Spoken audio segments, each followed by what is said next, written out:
Hello नमस्कार friends, wait knowledge channel पे आप सबका स्वागत है। मैं हूं आशुतोष और आज हम डिस्कस करने वाले फेलाइन पैनल्यूकोपिनिया के बारे में। जो फेलाइन पैनल्यूकोपिनिया इसे और भी नाम से पुकारते हैं, तो बहुत लोग बोलते हैं इसे कैट फ्लू भी बोलते हैं, कोई बोलता है फेलाइन पारोवायरस, कैट के जो पारोवायरस इन्फेक्शन हो गया ऐसा भी बोलते हैं। बट इस डिजीज़ का जो मेनली बहुत ही कॉन्टाजियस है और इसका मॉर्टलिटी रेट बहुत ज़्यादा होता है। बहुत लोगों का तो मैंने किटेन बा कैट जिसका है वो एक्सपायर भी हो जाता है।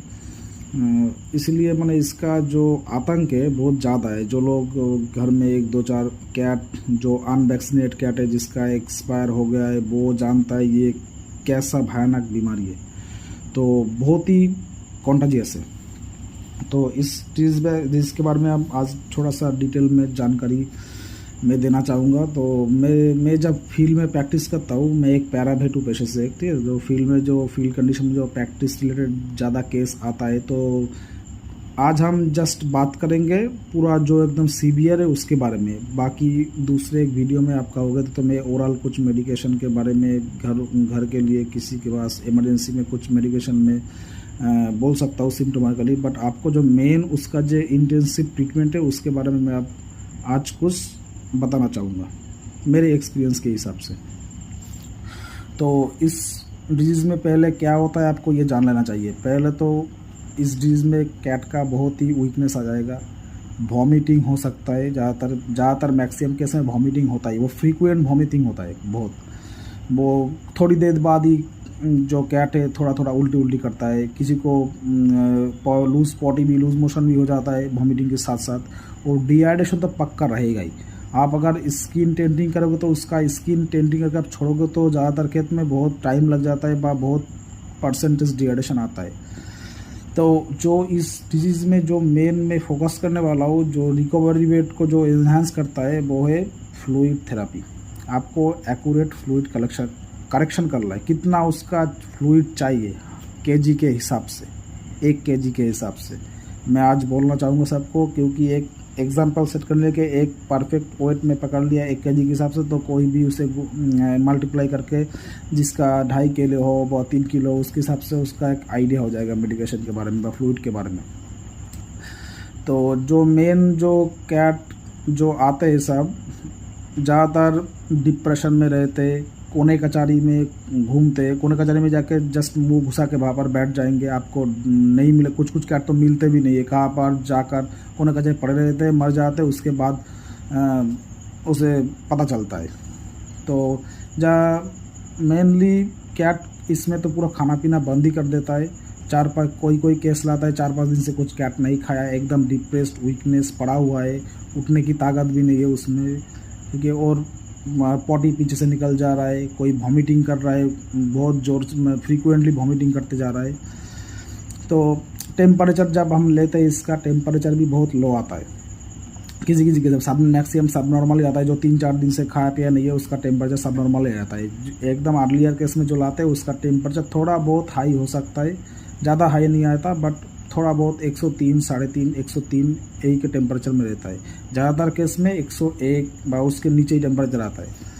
तो जो हम एकदम उसके बारे में डिस्कस करेंगे, जो कैट बहुत ही वीक है एकदम। सपोज एक कैट को लाया था पिछले दिन ही मेरे पास, ठीक है। तो वो उसका एकदम ही रेस्पिरेशन रेट थोड़ा सा लो था, धीरे धीरे सांस ले रहा था, ठीक है। जो उल्टी वो बोला था 3-4 दिन से कुछ नहीं खाया है, उल्टी कर रहा था, थोड़ा सा पॉटी भी लूज मोशन भी कर रहा। अगर पानी अगर कम गया, डिहाइड्रेशन अगर बहुत टाइम वो पॉटी भी नहीं करता, क्योंकि अगर पानी ही नहीं होगा तो उसका पॉटी में तो आना नहीं होगा ना पॉटी, ठीक है।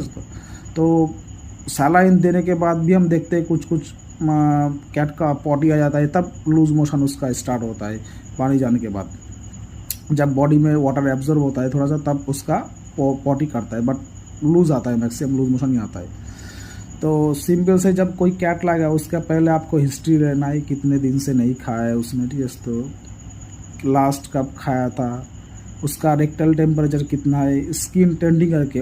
डिहाइड्रेशन के बारे में जो आपको बताने वाला हूँ, जो आपको उसका डिहाइड्रेशन लेवल चेक करना है, उसके लिए आपको स्किन टेंटिंग करना पड़ेगा। स्किन ऐसे 2 उंगली से खींच के ऐसे घुमा के खींच के छोड़ देना है। तो आप देखेंगे कितने सेकंड में उसका स्किन पूरा एकदम प्लेन हो जा रहा है, बाकी कितने सेकंड में स्किन जो छोड़ रहा है तो थम जा रहा है। जितने सेकंड में आपका उस थम जाएगा उतना सेकंड का आपका डिहाइड्रेशन। उसके बाद आपका म्यूकोसा में चेक करना है। आपका आज जो आई म्यूकोसा है वो खींच के ये ऊपर का पत्ता नीचे ना आकर नीचे पत्ता खींचना है, तो इजीली आप देख सकते हो उसका।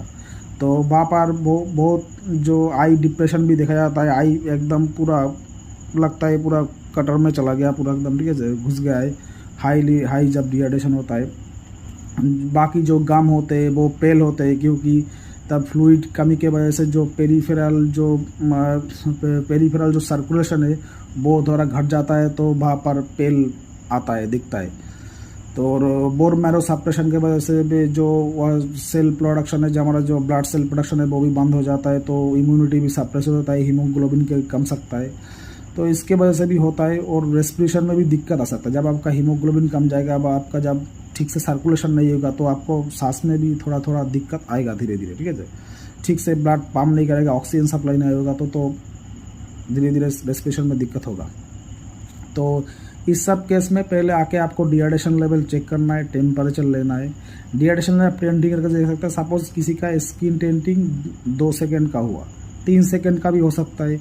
मैक्सिमम मैंने फील्ड कंडीशन में ज़्यादातर मैंने जो बहुत डिहाइड्रेशन देखा 6 से 7% आते हैं, बट जो 9, 10, 11 जो जाते हैं वो सर्वाइव नहीं कर पाते, वो मैक्सिमम सब एक्सपायर कर जाते हैं। तो मैक्सिमम जो के 3-4 दिन से नहीं खाया है उसका डिहाइड्रेशन लेवल 3%, 4% या 6% तक मैंने देखा है। तो एक हम परसेंटेज ले लेते हैं, सपोज किसी का 3% डिहाइड्रेशन है, तो अगर जितने परसेंट का डिहाइड्रेशन उसको आप 10 से गुना करना है। आपका 3% का डिहाइड्रेशन, तो आपको उसको 10 से गुना कर दीजिए, तो 30 ml आपको फ्लूइड उससे रिक्वायरमेंट अभी डेफिशिएट है, उसका डिहाइड्रेशन लेवल 3% मीन उसका 30 ml का डेफिशिएट है। तो जस्ट ये आपने कैलकुलेशन कर लिया, तो आप बहुत सोच रहे थे यही फ्लूइड लगाना पड़ा, नहीं, ये फ्लूइड उसका जस्ट डेफिशिएट है। अब आपको मेंटेनेंस फ्लूइड इसका निकालना पड़ेगा। आपका 1 kg का जो कैट का है, हर एक एनिमल का कुछ अलग अलग पर kg के हिसाब से आता है उसका। सपोज कैट का ले लीजिए, कैट का पर डे जो मेंटेनेंस फ्लूइड है 40 से 50 ml है पर kg के हिसाब से। तो जो 1 kg का कैट हो गया उसका 50 ml आप पर डे नेक्स्ट 24 आवर में मेंटेनेंस है। तो आपको जो टोटल जो फ्लूइड आपको चाहिए वो है ये 30 ml डेफिशिएट प्लस 50 ml आपका मेंटेनेंस। ये आपको नेक्स्ट 24 आवर में इसको मुहैया करना है। तो ये 24 में आप जब यहाँ पे 50 ml वहाँ पे 30 ml, तो आपका टोटल हो गया 80 ml।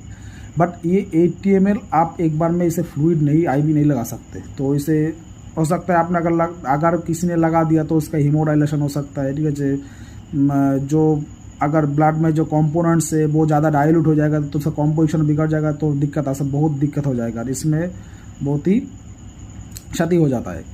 तो सिंपली आपको जो टोटल फ्लूइड है आप उसे डिवाइड कर लीजिए 3 से। आपको 80 ml total maintenance plus deficient मिलकर 80 ml और 3 से डिवाइड कीजिएगा 26 ml आएगा। तो 26 ml फ्लूइड आपको एक बार में आप IV लगा सकते हैं। अगर आप देखिए कुछ कैट लिया जिसका रेस्पिरेशन रेट थोड़ा सा सांस में दिक्कत आ रहा है, वो सांस पल्स रेट बहुत ही लो है, नहीं मिल रहा है, तब उसे पहले आपको लाने से पहले ही आपको इसे RL का बोलस डोज लगाना पड़ेगा। RL क्यों, हमें इस सब केस में पहले ही कोई डेक्सट्रोज बहुत सोचते थे हाइपोग्लाइसीमिया उठ नहीं पा रहा है उसे D5 लगाए थे, बट पहले आपको उसमें D5 नहीं लगाना है, जस्ट आपको आइसोटोनिक क्रिस्टलाइट सॉल्यूशन यूज़ करना है, बिकॉज वो हाइपोवॉल्यूमिया में हो सकता है। तो आइसोटोनिक क्रिस्टलाइट सॉल्यूशन के अंदर आता है NS और RL, सबसे बेस्ट चॉइस रहेगा RL, आप RL लगा सकते हैं। RL को आप पहले जब कोई बहुत ही पल्स रेट लो है जो शॉक में है उसे आप बोलस डोज में RL लगा सकते हैं एकदम 10 ml पर kg के हिसाब से लगाना पड़ेगा। 1 kg का जो कैट है उसे आप 10 ml लगाइए, धीरे धीरे 20 मिनट तक माने स्लो लगाइए, 20 मिनट में पूरा आप वो 10 ml लिक्विड फ्लूइड आपको लगाना पड़ेगा।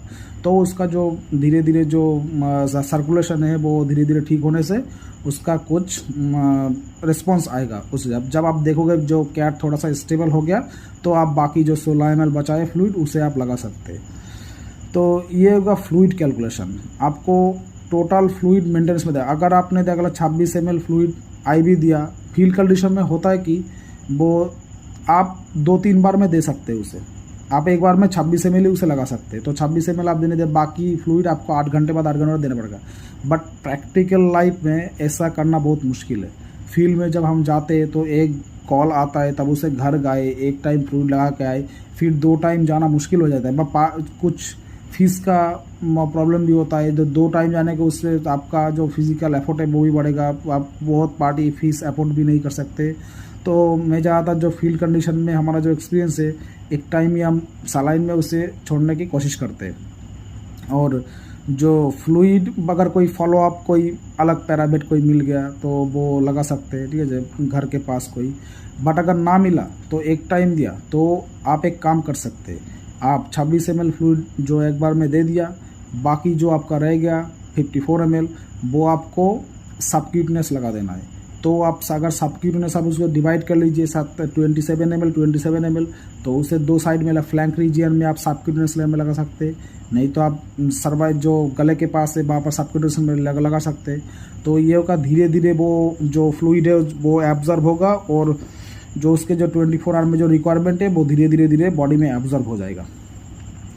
तो एक बात है। नहीं तो आप एक काम भी कर सकते हैं, अगर ज़्यादा वो कैट वॉमिटिंग नहीं किए कर रहा है तो आपको वो फ्लूइड आप 26 ml लगाने के बाद बाकी जो 54 ml है उसे आप पार्ट में दिन में उसे खिलाने को बोल सकते हैं। आप सपोज़ 1 किलो का जो कैट है उसे आप 5 ml करके जो ओरल सलाइन, इसका मतलब आईवी फ्लूइड नहीं, ओरल सलाइन ORS, वो आपको जो 54 ml ORS है वो आपको 5 ml करके 2 घंटे बाद 1.5 घंटे बाद करके उसे खिला के उसका पूरा फ्लूइड रिक्वायरमेंट पूरा करना है। ये 2 प्रोसेस है। और जो मेडिकेशन जो चलेगा वो तो आपको भेद डिसाइड करेगा लोकल में जो देखेंगे किस तरह का इन्फेक्शन है, या सेकेंडरी कोई इन्फेक्शन है। जैसे वॉमिटिंग आ रहा है, मैं एग्जांपल के लिए बोल रहा हूँ, वॉमिटिंग आ रहा है तो उसे कोई एंटीबायोटिक्स ड्रग हमारे जो फार्मेसी में मिल जाता है, ज़्यादातर ऑन्डासेट्रॉन, वो आप बेड के हिसाब से जो वो बोले सजेस्ट करें कैलकुलेट करके, ज़्यादातर हम 0.2 mg पर kg सबके हिसाब से देते, तो आप उसे लगा सकते हैं। ऑन्डासेट्रॉन वॉमिटिंग के लिए, गैस्ट्रोप्रोटेक्टेंट आप पेंडाप्रोजोल दे सकते हैं, पैन आईवी में आता है, वो कम पैन आईवी का जो ब्रांड नेम है वो पैन आईवी वाला आता है, उसको आप डायरेक्शन 2 mg पर kg के हिसाब से लगा सकते हैं आप। और एक जो आपको एंटीबायोटिक ब्रॉड स्पेक्ट्रम एंटीबायोटिक देना है, जो सबसे बेस्ट रहेगा, आप सेफ्ट्रिएक्सोन लगा सकते हैं। सेफ्ट्रिएक्सोन उसका 24 आवर तक वर्किंग आवर रहता है, तो सेफ्ट्रिएक्सोन आपको बेस्ट रहेगा चॉइस। और अगर ज़्यादा डायरिया हुआ व लूज मोशन हुआ तो उसके लिए आप एक और कॉम्बिनेशन में एंटीबैक्टीरियल यूज़ कर सकते हैं, मेट्रोनिडाजोल आप यूज़ कर सकते हैं।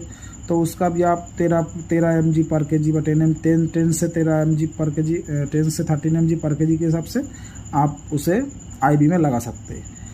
और मेन कैलकुलेशन, मेन इसका जो रिकवरी रेट डिपेंड करता है आपका फ्लूइड करेक्शन के ऊपर। क्योंकि ये ट्रीटमेंट सभी करते हैं, जो फ्लूइड सभी लगाते हैं, बट ज़्यादातर केस रिकवर नहीं हो पाता। इसके जो फ्रीक्वेंट डिहाइड्रेशन होता है, इसके वजह से जो कैट रिकवरी नहीं कर पाता। अगर फ्लूइड करेक्शन ठीक से हो गया, मैक्सिमम कैट रिकवरी होता है। मैंने जो प्रैक्टिकल जो फील्ड में प्रैक्टिस किया है, मेरा एक्सपीरियंस से मैं बोल रहा हूँ, अगर फ्लूइड करेक्शन आपने ठीक से कैलकुलेटिव दिया तो ज़्यादातर 50 to 60% केस में इसका रिकवरी हो जाता है। जहाँ पर इसका मोर्टेलिटी एकदम रिकवरी रेट 10 to 20% या 30% आता है, वो आपको बढ़ के प्राय 30% इंक्रीज हो जाता है। आपका 60% रिकवरी रेट 70% रिकवरी रेट चला आता है। और जब बोन मैरो सप्रेशन का जो केस है, बोन मैरो सप्रेशन बहुत हो जाता है, तो उसके लिए एक इंजेक्शन आता है, बहुत कॉस्टली होता है, ठीक है, वो ज़्यादा सब एफोर्ड नहीं कर सकते। उसका 1270 का लगभग MRP है। उसका हमारा ब्रांड नेम मुझे याद नहीं आ रहा है, समय इंटास का आता है, बट उसका जो कॉम्पोजिशन है फिल्ग्रिस्टीम आप सबक्यूटेनियस यूज़ कर सकते हैं, आईवी भी उसमें दे सकते हैं, बट सबसे बेस्ट रहेगा आप सबक्यूटेनियस यूज़ कर सकते हैं। उसका डोजिंग शायद 5 to 6 mg शायद डोजिंग है पर kg से चाहिए, बट वो बहुत 1 ml सीरीज़ के आता है, उसे आप बहुत ही केयरफुली उसका डोजिंग करना पड़ेगा। वो आप इंसुलिन सीरीज में करके उसका डोजिंग कर सकते हैं, करके आपको 5 से 6 दिन ये सब चलाना पड़ेगा। तो मैक्सिमम केस में 3 से 4 दिन में रिकवरी हो जाता है, बट कुछ केस में 9-10 दिन 11 दिन 12 दिन भी लग जाते हैं। तो इस सब केस में ज़्यादातर ही पहले को मैंने पहले एक्सपायर का, बट धीरे धीरे जब प्रैक्टिस बढ़ा तो मैंने देखा जो फ्लूइड करेक्शन एक वाइटल रोल प्ले करता है इस रिकवरी के माने रेट में। कुछ केस में तो हमने थोड़ा जो लोग प्लाज्मा ट्रांसफ्यूजन में किया है, प्लाज्मा हमें मिलता है जो बहुत अलग अलग ब्रांड का आता है प्लाज्मा, तो प्लाज्मा आप हिसाब से भी लगा सकते हैं। अगर उसका जो हाइपोवोलेमिक शॉक में चला गया, वो शॉक में चला गया, तब अब यूज़ कर सकते। बट ज़्यादातर आप फील्ड कंडीशन में मैनेज नहीं कर सकते। आप कहाँ से जस्ट जाकर प्लाज्मा लगाओगे? हाँ, आप अगर कई मल्टी स्पेशलिस्ट हॉस्पिटल में गए, बड़ा हॉस्पिटल है, एनिमल हॉस्पिटल पास में आपको मिल जाएगा, बट फील्ड में विलेज लेवल में ये सब अवेलेबल नहीं रहता है। तो हमारे हाथ में जो है हम उससे बेस्ट देने की कोशिश करते हैं। तो मैं आपको जो बोला जो फ्लूइड थेरेपी के बारे में, ये अगर करेक्शन हो जाए तो ज़्यादातर रिकवरी रेट इंक्रीज़ हो जाता है।